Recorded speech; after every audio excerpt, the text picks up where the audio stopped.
اللہ نے قرآن میں کیا فرمایا؟ دیکھو ایک بڑی زبردست آیت ہے قرآن کی جس سے یہ بات اور اچھی طرح سمجھ میں آئے گی.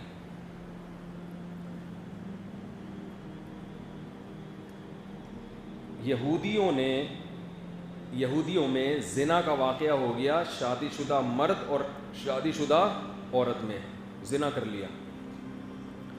تورات یہ کہتی تھی کہ شادی شدہ مرد اور عورت اگر زنا کریں تو انہیں سنسار کیا جائے، پتھروں سے مار کے ہلاک کیا جائے.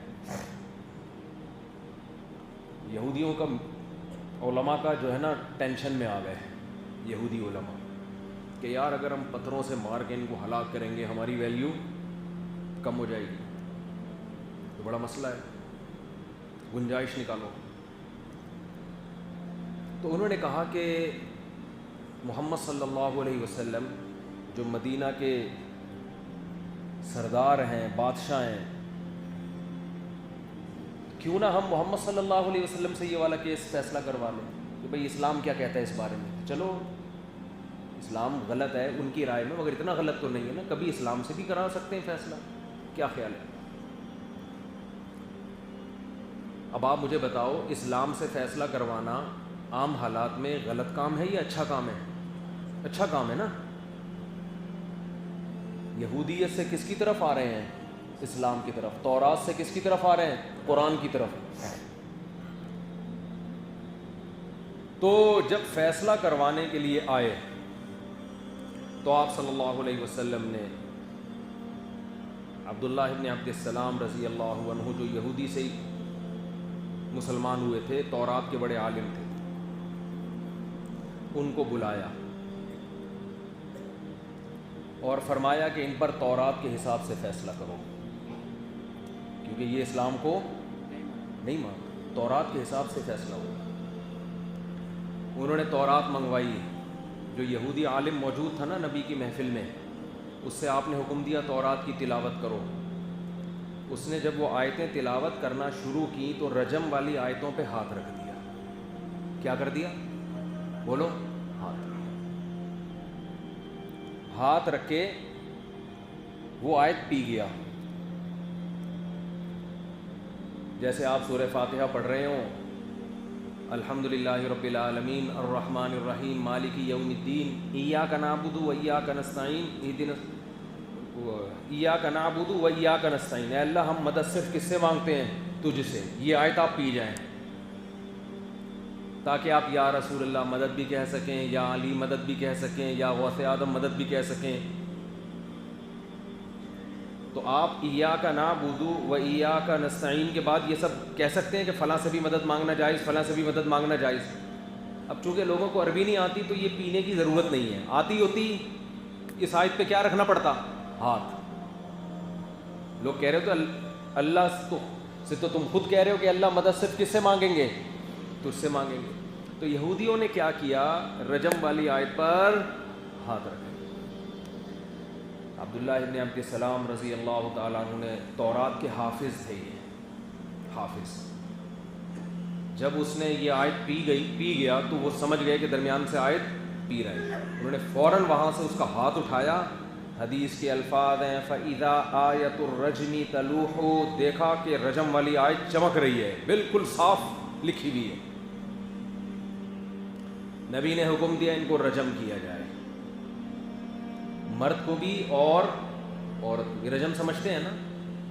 دیکھو اسلام میں شادی شدہ مرد کا زنا کرنا کتنا بڑا جرم ہے. اسلام کہتا ہے ان کو زمین میں گاڑ کے پتھروں سے مار کے ہلاک کرو. اور آج یہ زنا ہمارے معاشرے میں کتنا ہلکا ہو گیا. شادی کی بات کرو تو چیختے ہیں. میں جو شادی کی رٹ لگاتا ہوں نا، اس کی وجہ یہ ہے کہ اگر حلال پہ ذرا سی بھی پابندی لگی تو حرام کی طرف قدم جائے گا. اسلام اگر حرام پہ اتنی سخت سزا دیتا ہے تو حلال کے دروازے بھی چوپٹ کھولتا ہے. پھر وہ آپ حلال کے دروازے بند کر دیں اور حرام پہ وعیدیں سنائیں تو یہ تو لوگوں کو ایک مذہب مشکل بنا کے پیش کر دیا نا آپ نے. ایک آدمی کی بیوی 2 سال سے بیمار پڑی ہے، 4 سال سے بیمار پڑی ہوئی ہے، وہ اس کے قریب ہی نہیں جا سکتا، تو یہ کیا کرے گا 4 سال؟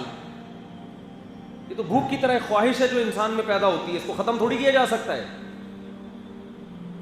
کوئی جواب نہیں ہے ان باتوں کا. بس وہ عدل نہیں ہو سکتا, حقوق نہیں ہو سکتے, یہ نہیں ہو سکتا, وہ نہیں ہو سکتا, فضول زنا ہو سکتا ہے ان لوگوں سے, زنا ہو سکتا ہے, عدل نہیں ہو سکتا. گرل فرینڈ پر خرچہ کر دیں گے, بیوی بنا کے خرچہ نہیں ہو سکتا. اور ایک نئی ٹینشن آج کل معاشرے میں یہ آئی ہوئی ہے, اب تھوڑا تھوڑا نا لوگوں کا ذہن 2-3 شادیوں کی طرف آ رہا ہے, ہلکا ہلکا. تھوڑا سا مجھے محسوس ہو رہا ہے جو 10 سال پہلے میڈیا پہ بہت اس کو ایک دینداروں کی طرف سے اچھمبا بنا کے پیش کیا جاتا تھا, اب تھوڑا سا اس میں کمی آئی ہے, تھوڑا سا لوگ ایکسیپٹ کرنے لگے ہاں بھائی. لیکن ایک مسئلہ کھڑا کر دیتے ہیں, بھائی مزے کے لیے نہیں ہوتی شادی. شادی اسلام میں بولو نا مزے, کسی بیوہ سے کرو, کسی طلاق یافتہ سے کرو, گھر بسانے کے لیے کرو, وغیرہ وغیرہ. کلمۃ حق ارید بها الباطل, بات صحیح ہے لیکن یہ بات کرنے والوں کے اکثر ارادے صحیح نہیں ہوتے. اس سے ان کا مقصد یہ ہوتا ہے کہ اگر کوئی 20-22 سال کی لڑکی سے کر رہا ہے نا کنواری, تو یہ غلط کر رہا ہے. مقصد ان کا یہ ہوتا ہے, حالانکہ اسلام میں یہ غلط بولو. ایک صاحب مجھے کہنے لگے اگر کوئی مزے کے لیے دوسری شادی کرتے ہیں مفتی صاحب لوگ آپ کا بیان سن کے, میں نے کہا اگر وہ حقوق ادا کرنے کا ارادہ رکھتے ہیں تو پہلی شادی بھی اگر کوئی مزے کے لیے کر رہا ہے لیکن اس کا ارادہ ہے کہ میں بیوی کے حقوق ادا بولو نا بھائی کروں گا, پراپر اس کو رکھوں گا, عزت دوں گا. ایسا نہیں ہے کہ جیسے زانی ایک گرل فرینڈ ایک انٹرٹینمنٹ کے لیے ہوتی ہے اور حقوق نہیں ہوتے. تو اگر وہ پراپر حقوق ادا کرے گا تو اگر وہ بالفرض مزے کے لیے بھی کر رہا ہے تو وہ بھی کر رہا ہے, وہ لڑکی بھی راضی ہے, تو تمہارے پیٹ میں مروڑ کیوں ہو رہا ہے پھر؟ کوئی زبردستی تھوڑی کر رہا ہے لڑکی پر, لڑکی بھی راضی, اس کا ابا بھی راضی, اس کا خاندان بھی راضی. اب ان کے دل میں جو ہے یہ اللہ جانے, یہ جانے, آپ کو کیوں ٹینشن ہو رہی ہے؟ نہیں آ رہی میرا خیال ہے بات. پہلی شادی اگر کوئی کر رہا ہو, عشق ہو گیا, وہ چاہتا ہے یہ محبوبہ مجھے مل جائے, تو یہ مزے کے لیے ہی کر رہا ہے نا. عشق کے بعد تو مقصد اپنی خواہش ہی پوری کرنا ہوتی ہے, لیکن اس کا ارادہ یہ ہے کہ مزے برائے مزے نہیں ہے, اس معشوقہ سے محبوبہ سے نکاح کر کے پراپر گھر بساؤں گا, اس کی اولاد کا خرچہ اٹھاؤں گا, اس کو عزت دوں گا. تو کوئی گورنمنٹ کی طرف سے پابندی ہے, اللہ کی طرف سے پابندی ہے, تو اسی طرح نہ دوسری پہ بھی نہیں ہے, تیسری پہ بھی نہیں ہے, چوتھی پہ بھی نہیں ہے. تو ٹھیک ہے بیوہ طلاق یافتہ کو ترجیح دینی چاہیے, اس میں ثواب زیادہ ہے. لیکن اگر کوئی پیسے والا دولت والا آدمی وہ جوان لڑکیوں چاروں کنواری رکھنا چاہ رہا ہے تو اپنے خرچے پہ رکھ رہا ہے, لڑکی بھی راضی ہے, بغیر رضا کے تو نکاح ہوتا نہیں نا اس سے, لڑکی بھی راضی, اس کا ابا بھی راضی, تو وہ اگر رکھ رہا ہے تو آپ کو کیوں پرابلم ہو رہی ہے؟ آپ اس کو کیوں مشورے دیں گے بیوہ سے کرو تو فلانے سے کرو؟ اس کی مرضی بھائی, بیوہ سے کرے یا طلاق یافتہ سے کرے. اچھی بات ہے, ہم تو مشورہ دیں گے بیوہ سے کر لو ثواب ملے گا. تو اسلام میں اپنی طرف سے آپ ایڈیشن, یہ اللہ کو پتا ہے کہ کیا اچھا ہے اور کیا برا ہے. حلال پیسوں سے اگر کوئی پٹھان ہوٹل کے پراٹھے کھا رہا ہے تو مزے کے لیے کھا رہا ہے نا, ورنہ یہ پراٹھے صحت کے لیے اچھے ہیں نہیں یار. اس او بھائی صبح جو ہوٹلوں پہ ہمارے جو کوئٹہ وال ہے نا بڑے مزے کے پراٹھے بناتے ہیں, پنجاب سے رشتہ دار آئے, وہ کہتے تھے کیا پراٹھا کرتے رہتے ہو مفتی صاحب آپ بیان میں. میں ان کو جامعہ لے گیا, راستے میں ہوٹل میں نے پراٹھا کھلایا, کہہ رہے یار ایسا پراٹھا میں نے آج تک زندگی میں نہیں کھایا. لاہور سے آئے ہوئے تھے, میں نے کہا لاہور میں بھائی لاہور ہے مگر کراچی ہے. ایک تو وہ موسم دیکھ کے بڑا خوش ہوئی, یار گرمی نہیں ہے, ابھی 2-4 دن سے گرمی پڑی ہے, وہ بھی ختم ہو جائے گی 1-2 دن میں انشاءاللہ. وہ کیونکہ گرمی جاتے جاتے ایک دفعہ ٹاٹا کرتے ہوئے جاتی ہے نا, گرمی ہے یہاں پہ, سردی بھی قابل برداشت ہے. بھنگی خانہ تو ہمارے حکمرانوں نے بنایا ہے نا, کراچی تو کراچی ہے بھائی, بھنگی خانہ ہو کے بھی ہم چھوڑنے کے لیے تیار نہیں ہیں. وہ بھی ایک باہر سے ایک صاحب آئے, ان کو بھنگی خانہ کا مطلب نہیں پتا, تو وہ کہہ رہے ہیں پتہ نہیں لنگی خانہ ہے کراچی یا ڈھنگی خانہ ہے, میں نے آپ کے بیان میں سنا ہے جھنگی خانہ, یہ کیا ہوتا ہے؟ میں نے کہا آپ امریکہ سے آئے, یہ سہولت آپ کو میسر نہیں ہوتا ہے نا, آپ کال کر رہے ہوتے ہیں آواز آتی ہے, یہ آپ کو یہ سہولت میسر نہیں ہے بھائی. آپ انٹرنیشنل کال کرو تو بعض دفعہ یہ آواز آتی ہے آگے سے, آپ کو یہ سہولت میسر نہیں ہے. تو میں نے کہا بھنگی خانہ کسے کہتے ہیں امریکہ والوں, آپ کو یہ سہولت میسر نہیں ہے. تو کیا بات چل رہی تھی؟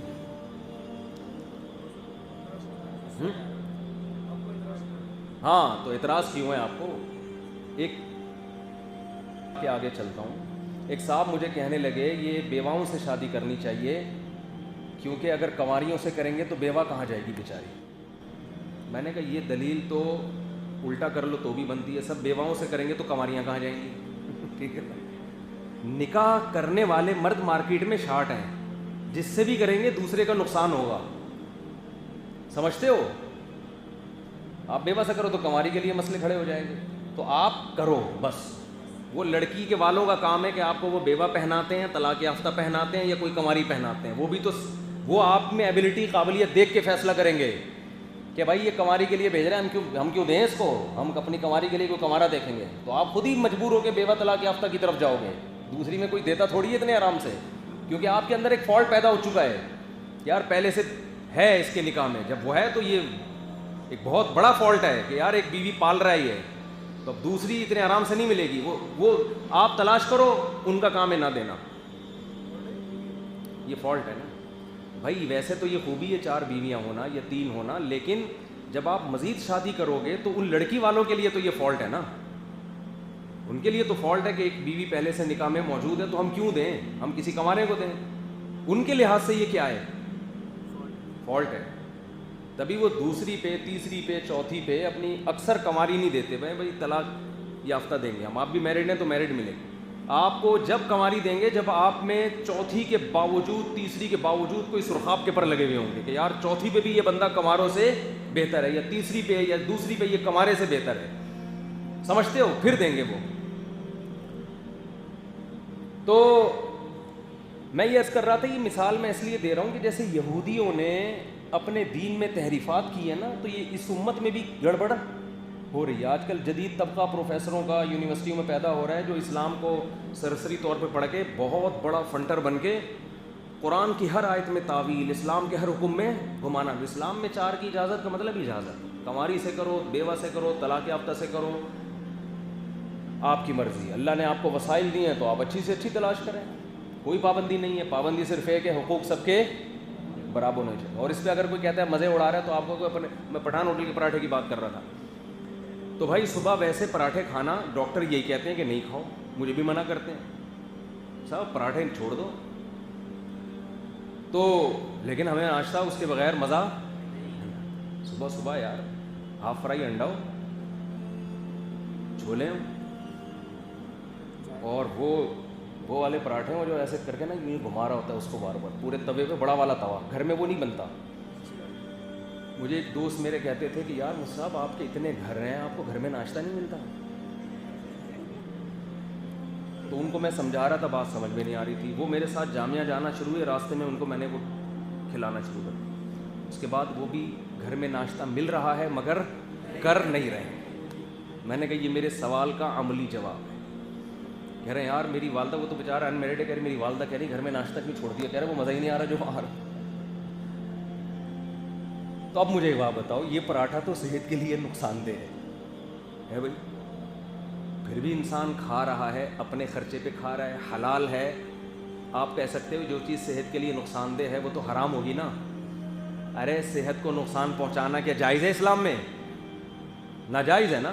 تو بات یہ ہے کہ صحت کو نقصان ایسے نہیں ہوتا کہ کھایا اور ایک دم کچھ نقصان ہو گیا, تو اس کا پھر تلافی بھی ہو سکتی ہے. ایکسرسائز کرتا ہے آدمی, پراٹھے نکالتا ہے پھر جم جا کے, ٹھیک ہے نا, دوڑ لگاتا ہے, ایکٹیویٹی ہے وہ, تو پھر وہ نقصان اس کا کیا ہو جاتا ہے, وہ ختم ہو جاتا ہے, یہ کم ہو جاتا ہے بہت. ورنہ نقصان تو یہ پانی پینے میں بھی ہے جو کراچی میں آپ پی رہے ہو پانی.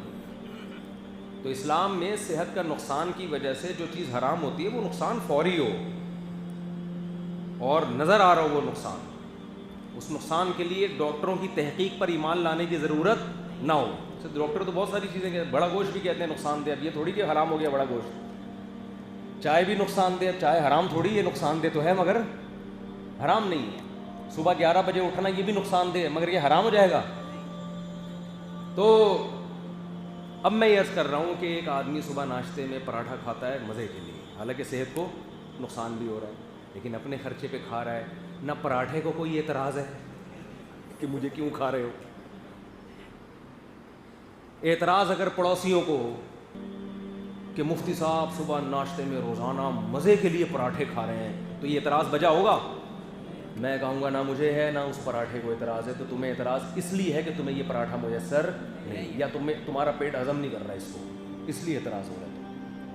تو اسی طرح اگر کوئی میرے بھائی 4 شادیاں کر رہا ہے، خوبصورت لڑکیوں سے کر رہا ہے، اس کی نیت ہے گھر بسانے کی، تو اگر وہ کر رہا ہے کم عمر لڑکیوں سے کر رہا ہے، نہ ان لڑکیوں کو اعتراض، یہ وہ پراٹھا ہو گئی نا، نہ ان پراٹھے کو اعتراض ہے، نہ اس پراٹھا کھانے والے کو اعتراض ہے، پھر فلاں بزرگ کو اعتراض، فلاں محلے والے کو اعتراض، فلاں بیوی کو اعتراض ہو تو سمجھ میں آتا ہے، اس پہ سوگن آ رہی ہے، اس کا اعتراض بجائے پڑوسیوں کو اعتراض کی، یہ سوائے اس کے کہ جہالت ہے اور کچھ بھی نہیں۔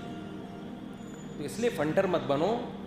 اسلام نے جو دائرہ کھینچا ہے نا، دیکھو 2 انتہائیں ہیں، ایک انتہا رہبانیت کی طرف لے کے جاتی ہے آپ کو، اور ایک انتہا اباحت پسندی کی طرف، لبرلزم کی طرف لے کے جاتی ہے۔ لبرل لوگوں کے ہاں اتنی آسانیاں ہیں کہ نکاح کے تکلف کی بھی ضرورت نہیں۔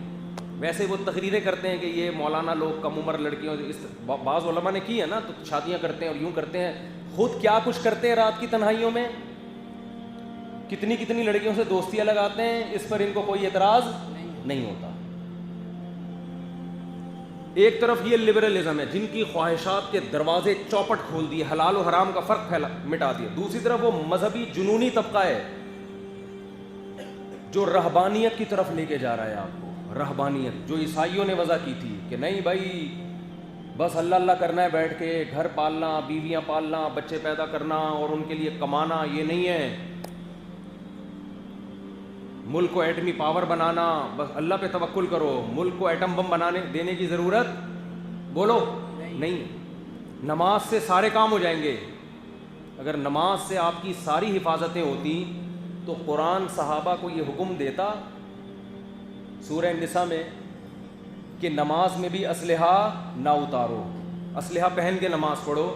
وَدَّ الَّذِينَ كَفَرُوا لَوْ تَغْفُلُونَ عَنْ أَسْلِحَتِكُمْ وَأَمْتِعَتِكُمْ، کیونکہ کافر یہ چاہتا ہے کہ تم اسلحے سے اور جنگی سامان سے غافل ہو جاؤ اور تمہیں نماز کی حالت میں دیکھ کر اچانک حملہ کر دے تم پہ۔ ہے بھائی، بولتے کیوں نہیں؟ قرآن تو کہہ رہے نماز بھی ایسے غافل ہو کے نہیں پڑھو کہ بم پھٹے اور سارے لیٹے ہوئے ہیں، حفاظت کا نماز کے دوران انتظام ہونا۔